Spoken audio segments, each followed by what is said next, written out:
Muy buenos días chicos, bienvenidos a la clase del día de hoy. Bueno, esta semana vamos a continuar con lo que estamos ya viendo en esta unidad número 3 acerca del liberalismo político en Latinoamérica y en Bolivia. En la clase del día de hoy nos vamos a enfocar en las políticas territoriales del siglo XIX en nuestro país. Tenemos que entender que la Guerra del Pacífico hizo evidente que Bolivia debería desarrollar una política para consolidar su dominio sobre los territorios que poseía. Se trataba de un problema de difícil solución, puesto que la población y los centros económicos y políticos estaban concentrados en regiones de tierras altas, quedando al margen los llanos orientales y la región amazónica. Por lo tanto, los gobiernos conservadores plantearon una política territorial basada en dos propósitos fundamentales. Uno, extender el dominio estatal sobre la totalidad del territorio. Dos, explotar los recursos naturales de las regiones marginales. A partir de estos propósitos, los conservadores desplegaron una serie de acciones que aunque no fueron totalmente exitosas, permitieron que Bolivia pueda tener acceso a grandes cuencas como la cuenca del Río de la Plata y el Amazonas. La política territorial de los gobiernos conservadores encaró las siguientes tareas. Primera tarea, la exploración de la región amazónica, las llanuras del sudeste, es decir, el Chaco, la descripción cartográfica del territorio y tercero, la delimitación de fronteras con los países vecinos. Y de esa manera se empezó el proceso de conocer el territorio. Para realizar las tareas que acabamos de mencionar, el Estado tuvo el apoyo de diferentes grupos o sociedades. En un principio tenemos al círculo de científicos militares y personalidades asociados en sociedades geográficas que contribuían con estudios geográficos, sociopolíticos, económicos, antropológicos y demográficos sobre el país y sus regiones. También estaban los exploradores, que eran científicos militares o incluso aventureros dedicados a recorrer zonas hasta entonces solo conocidas por los pueblos indígenas que las habitaban. Sus descripciones nos sirvieron para la elaboración de mapas y para conocer los recursos naturales existentes en las zonas exploradas. Las misiones exploratorias recorrieron principalmente dos zonas. La primera zona es la región amazónica, que interesó a varios exploradores bolivianos. Sus descripciones facilitaron, por ejemplo, la explotación del caucho, así como el establecimiento de aduanas y barracas en la región. También tenemos la región sureste, que fue explorada por varios europeos. También realizaron exploraciones específicas y valiosas los religiosos franciscanos de las misiones aceptadas en la región. Gracias a estas exploraciones prácticamente pudimos tener datos precisos sobre la geografía de estas zonas, y esto era muy importante para el siglo XIX. De esa manera, ya a mediados del siglo XIX, el territorio boliviano mostraba un fuerte contraste entre tierras altas y tierras bajas. Y en ese sentido, estas zonas tenían las siguientes características. Por ejemplo, las tierras altas concentraban una gran parte de la población boliviana, así como los centros productivos, minas y haciendas. De hecho, puede señalarse que las minas de plata altiplánicas especialmente constituyeron el eje económico, que prácticamente articulaba la economía y la vida social nacional.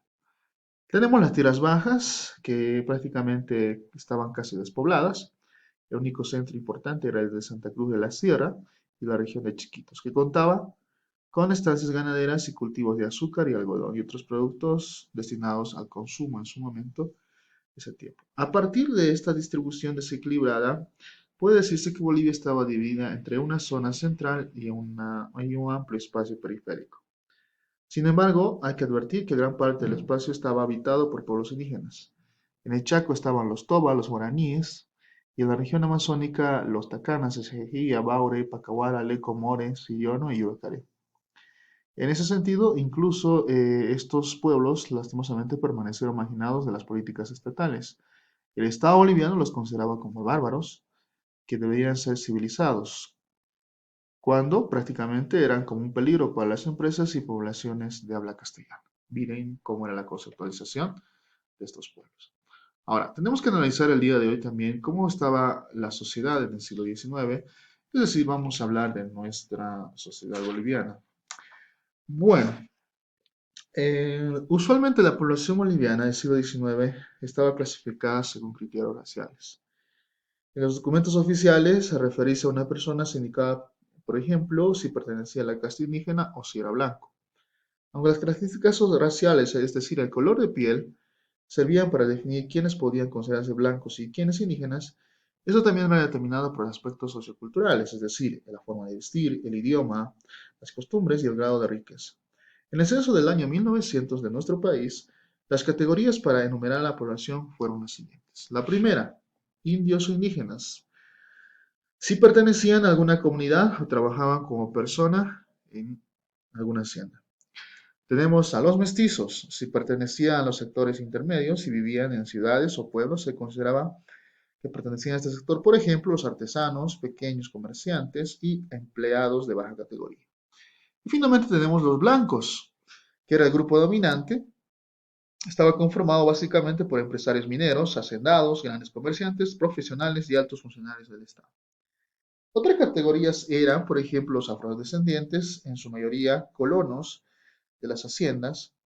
Y también tenemos, por ejemplo, estaban los pueblos de las etnias de los llanos orientales, que eran considerados como salvajes, o si no tenían, pues no tenían contacto con la civilización. O también estaban los pueblos neófitos que habían sido recién convertidos al cristianismo. En ese contexto, la ciudadanía de la República prácticamente organizó al país basándonos en un principio de la desigualdad social. Porque prácticamente la constitución política del Estado excluía a varones que no supieran leer y escribir, excluía tanto a indígenas como a las mujeres. Ante la ley solamente existían dos clases de personas en Bolivia. Los ciudadanos, la primera categoría, que era solamente reservada para varones que sabían leer y escribir, que poseían un bien inmueble o una renta anual mínima de 200 bolivianos.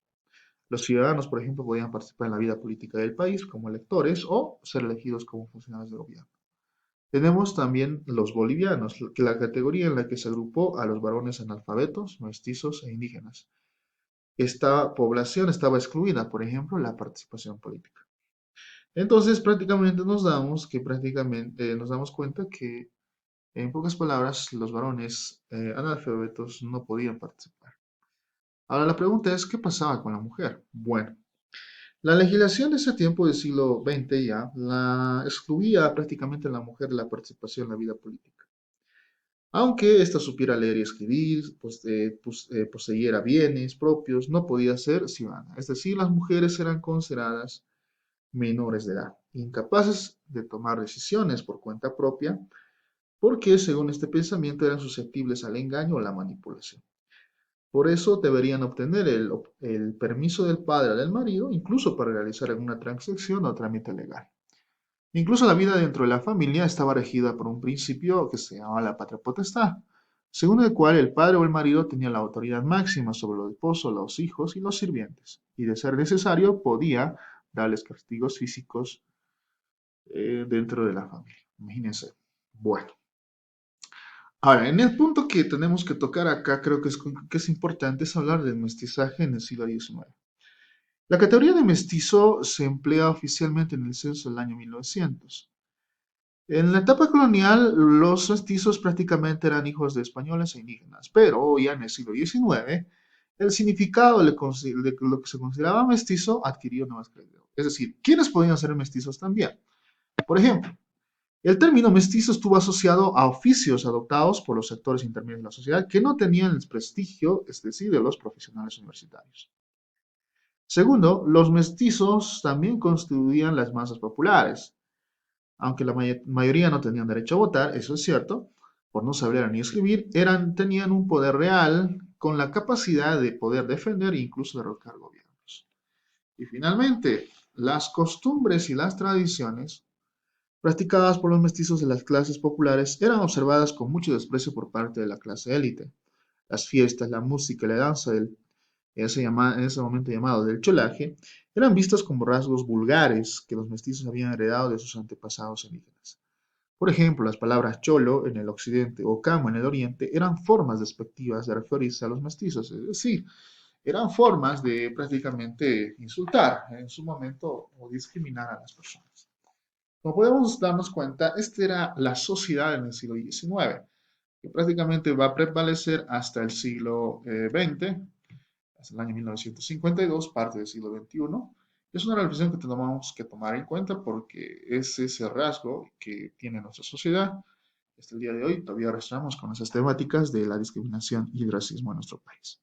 Bien, chicos, muchas gracias por su atención. Espero que les haya ido de mucha ayuda esta explicación. Que tengan un buen día y nos vemos en la siguiente clase.